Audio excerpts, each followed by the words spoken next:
Well, good morning and welcome back to the channel. We have Hurricane Ian approaching today, and it's just raining with about 15-mile-an-hour winds right now. Here in Ocala, we should be okay, but it's going to cause a lot of damage throughout Florida, as you've probably seen on the news. This video is about aux fueling and how to fuel your Waverunner, either on the water or on the shore. I want to talk about 3 different methods I've seen used between Tracy, Danny, and I recently.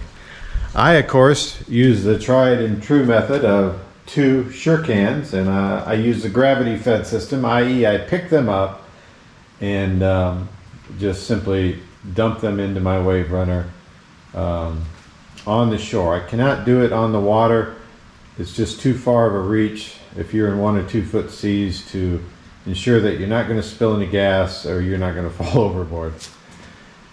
Tracy has taken it a step further and got a battery operated siphon where he sticks in the gas can on the back, runs a tube up to the front, and was able to refuel his ski without lifting a can or taking the cans off the back. Pretty doggone slick. You'd still have to do it on the shore. We experimented a little bit. It may be possible on the water, but certainly only in calm water. So that's the second method we're going to show you in this video. And then the third method is what we have sitting right here. And that's with a 12-gallon aux fuel tank that fits perfectly in a Shorelock rack. And Danny's going to demonstrate how that system works for him. If, as you can tell, I have bought a 12-gallon tank myself. If this works, I plan on installing it on my machine, and this allows you to have 12 extra gallons of fuel, never leaving your seat, and not worrying about refueling on the water or on the shore. So that's what this video is about, and it's a perfect time to film it with the rain coming down, and you don't want to be out on the water right now. So thanks for coming along today, and we'll see the 3 different methods that we're currently using for the Waverunner.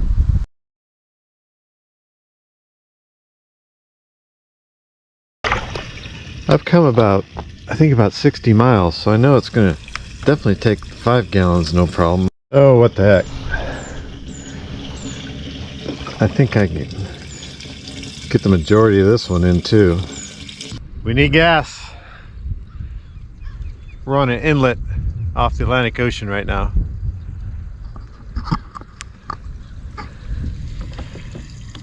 SureCan works like a charm. I carry my gas back there.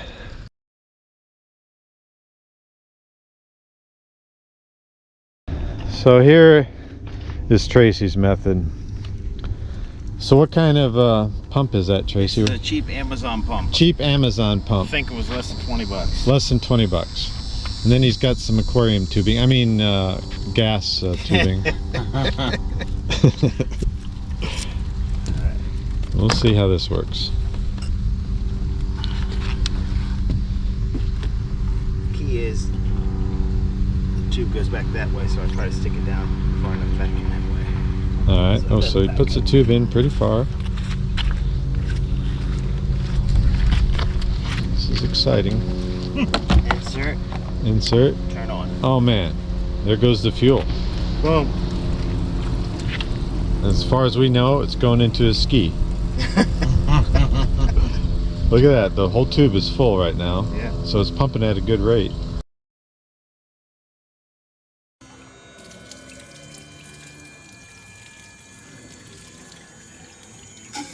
So, did this plastic piece come with the motor? This plastic piece came with it. Yeah, so then you put a... Then I got a little spline connector. Yeah. And then 10 feet of tubing. Where'd you get all the tubing and stuff? Lowe's. Lowe's, okay. And the spline, yep. And the hose clamps? Yep. And look at that, it's going right in, no mess, no fuss. He doesn't have to lift anything like I just did. And again, the whole tube is filled with gas. It's flowing pretty rapidly. Oh yeah. And it's quiet too. It's like it's not even working. It's a quiet motor. And of course, 2C batteries. 2C batteries. Or actually, I've got, because I have a whole bunch of double A batteries at home. I got the little double A to D connect thing, put 3 of them in there. Boom. Because how many people have C batteries at home? They have, you know, I have probably 50 double A batteries, but only 2, or no, they're D batteries. I'm sorry, D batteries. So you almost, it'd still be difficult to get the gas cap off from the ski if you're on open water. That's the only drawback to the Yamaha right now. Yeah, probably would. Looks like you came to the end of that 5 gallons. Okay, so you gotta be careful because there's still gas in the pump as it empties out. And then he keeps it probably in a plastic bag or something. Nope. Nope. And that's completely empty, that 5 gallon jug, and that was faster than my gravity fed version.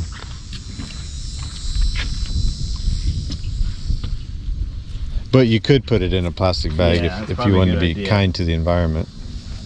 Keep all your gas. And everything else I got in there that I don't want to Right. gas all over. Right. All right, we're going to...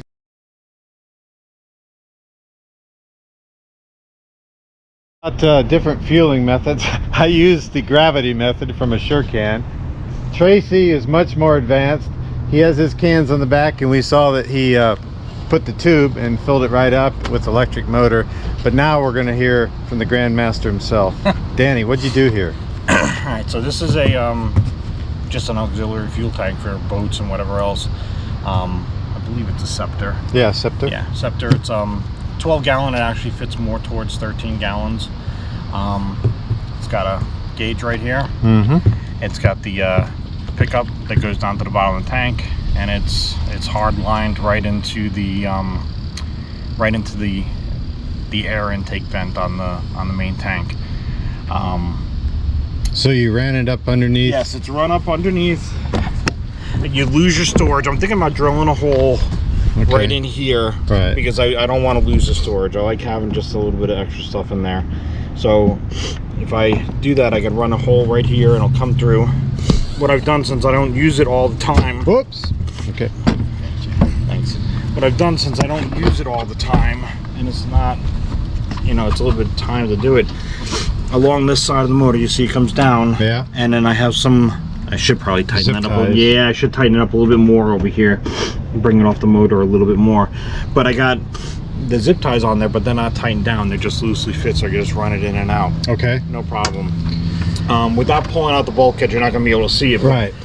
You see the metal piece on top of the tank right there? I do. Do you see the hose coming in just in front of it? Mm-hmm. That is the vent that'll let you bring in air, so you're not collapsing the tank and ruining the fuel pump. All you got to do is pull off that hose, the one-way valve, and you put your gas hose on it. Put your gas hose right on there.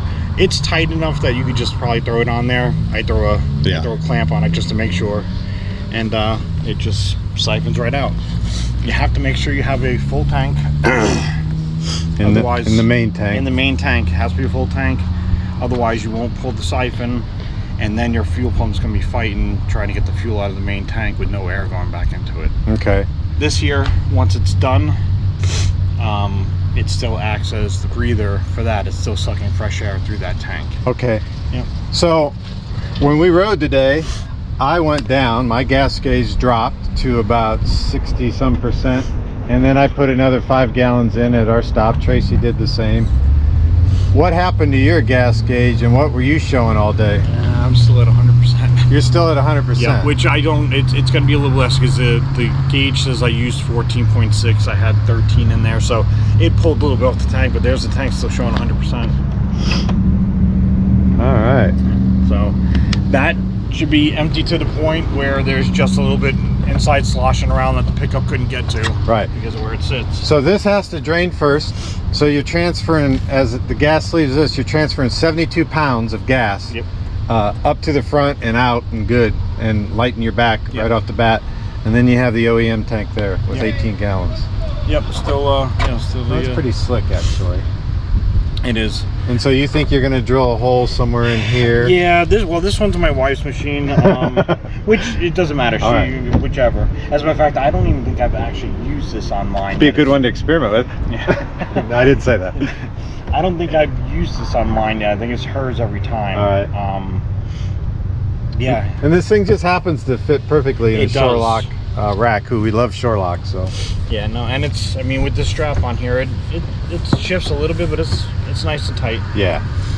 So this solves the equation of needing to refuel on water, which if you're doing a long haul, you may have to refuel in 1 or 2 foot seas, but with this system, you don't have to. You could run, how many miles do you think you could get? Well, I mean, just look at the gauge every time. It says about 6 miles or a little bit under. Yeah. So we'll go down to the 12 gallons. So that's all it holds. So 12 times 6 is what, 72? 72. Yeah, So then you get another, you can get about 160 out of everything. yeah.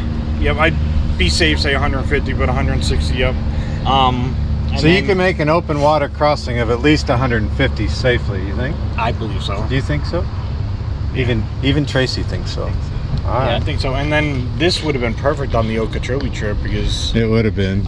We would have skipped a couple gas we stops. would have. I guarantee if we filled up at Martin Marina each way with that, it would have been fine. Yeah. Okay, that's fantastic.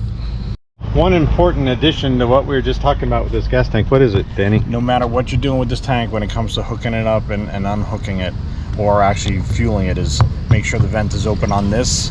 And when you go to hook it into the main tank and disconnect that other vent, you have to take the cap off. Otherwise, you're gonna, depending on where the fuel level is, gonna pull fuel right out with the pressure there.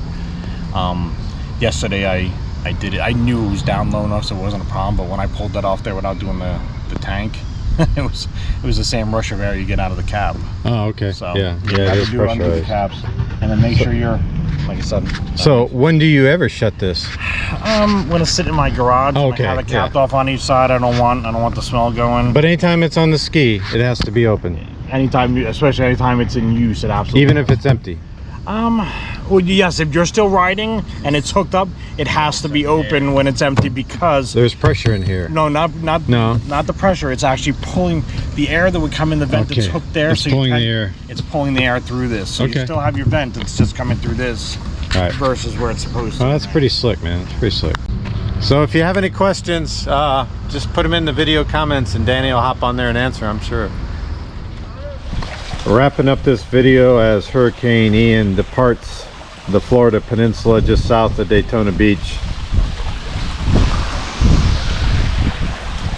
We were spared damage here in Ocala and we're thankful for that. Our thoughts and prayers go out to everyone who is in the hurricane's path. There's some pretty serious devastation out there. In this video, we wanted to show you 3 ways that we use auxiliary fuel on our Waverunners for adventure exploring here in Florida. We showed you the SureCan method, we showed you the pump method, and we showed you an auxiliary fuel cell. It was not meant to be an install video of the auxiliary fuel cell. We're going to do that at a later time with much more detail if there's interest. And as always, thanks for coming along today as we talked aux fuel, auxiliary fuel. Everybody have a great day. Thanks for all those likes and subscribes. We'll see you next time. Take care. Bye-bye.